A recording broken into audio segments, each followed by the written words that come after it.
बहुत ज्यादा important topic है। हम बात करेंगे CERT-IN के बारे में। तो ये बेसिकली एक ऑर्गेनाइजेशन हम लोग को जो है वो देखने को मिलता है।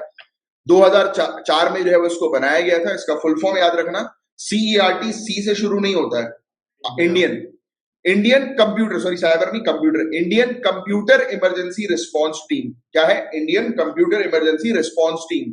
2004 में जो है वो इसका गठन हुआ था। इसका हेडक्वार्टर हम लोग को जो है वो न्यू दिल्ली के अंदर देखने को मिलता है। कौन सी मिनिस्ट्री के अंदर ये ऑपरेट करती है? Ministry of electronics and information technology, जिसको हम लोग नीटी कहते हैं। और ये एक नोडल एजेंसी है साइबर सिक्योरिटी थ्रेट्स, यानी कि जितने भी साइबर सिक्योरिटी थ्रेट्स हम लोग को जो है वो देखने को मिलते हैं, उसको ये जैसे साइबर सिक्योरिटी को मेंटेन करने का ये काम करती है। ये सिंपल सी चीज आप ध्यान में रखना। अब क्या क्या इसके काम है अपन बात करें तो strengthening the security related defence of Indian internet domain. तो .in जो है ना हमारा, ये इंडियन इंटरनेट डोमेन है। अपन आप देखोगे वेबसाइट में .in लिखा रहता है, उसकी सिक्योरिटी को मेंटेन करने का इसका काम होता है, पहला। दूसरा इसका काम हम लोग को जो है वो देखने को मिलता है, ये क्या करती है? कलेक्ट करती है, एनालाइज करती है, डिसेमिनेट करती है इंफॉर्मेशन को साइबर इंसिडेंट, यानी कि जितने भी साइबर थ्रेट्स हम लोग को देखने को मिल रहा है, साइबर इंसिडेंट हम लोग को देखने को मिल रहा है, तो उसका डेटा कलेक्ट करना, उसको कैसे ठीक करना है, उसके बारे में बात करती है। फिर ये इमरजेंसी मेजर जो है वो लेकर आती है। कहीं कहीं पर भी साइबर सिक्योरिटी का इशू होता है तो ये कुछ उपाय बताती है कि कैसे आपको जो है वो साइबर थ्रेट्स को जो है वो रोकना है। तो ये पूरे काम हम लोग को CERT-IN के देखने को मिलते हैं, जो आपको थोड़ा सा ध्यान में रखना है।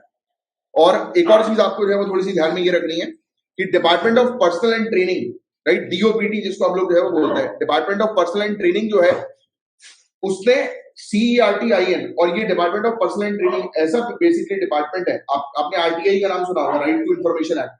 RTI के तहत काफी सारे जो ऑर्गेनाइजेशन होते हैं उनको एग्जेम्पशन दे दिया जाता है। उनको बोला जाता है कि आप जो है अपनी इंफॉर्मेशन प्रस्तुत नहीं करें। जैसे फॉर एग्जाम्पल, आप जो है वो किसी केस को इन्वेस्टिगेट करना है, जो ऑफिशियल सीक्रेट एक्ट के थ्रू हम लोग को जो है वो देखने को मिलता है। जैसे कि कुछ होता है ना कि आपको कुछ सीक्रेट्स जो है वो रखने, कॉन्फिडेंशियल फाइल जो है वो रखनी है, और अगर किसी ने RTI लगा दी कि उसको वो कॉन्फिडेंशियल फाइल देखनी है, तो ऑब्वियसली बात है कि आप नहीं दिखाओगे, आप मना कर दोगे, बोल दोगे कि RTI के एक्सेप्शन के तहत आता है। तो क्वेश्चन ये बनेगा कि कौन सा डिपार्टमेंट जो है वो RTI से कौन से ऑर्गेनाइजेशन एग्जेम्प्ट होंगे वो डिसाइड करता है। तो DOPT, department of personnel and training, ठीक है। तो ये चीज आप थोड़ी सी ध्यान रखना। ये डिपार्टमेंट है जिस डिपार्टमेंट ने CERT-IN को जो है वो एग्जेम्प्ट किया हुआ है। ये सेक्शंस वगैरह याद रखने की जरूरत नहीं है।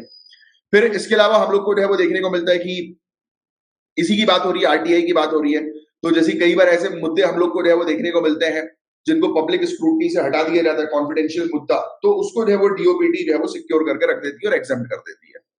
और भी काफी सारे एग्जाम्पशन इन्होंने किए हुए, जैसे कि काउंसिल ऑफ मिनिस्टर्स के जो रिकॉर्ड्स होते हैं वो नहीं दिखाया जाता किसी को भी कि वो क्या बातचीत कर रहे हैं, राइट, क्या डिसीजन जो है वो लेने वाले हैं, तो पब्लिक में लीक नहीं किया जाता क्योंकि ये सब कॉन्फिडेंशियल होता है, ये हमारी नेशनल सिक्योरिटी के लिए होता है। और जैसे मैंने आपको ऑफिशियल सीक्रेट एक्ट 1923 बताया, तो वो भी थोड़ा सा आपको ध्यान में रखना है।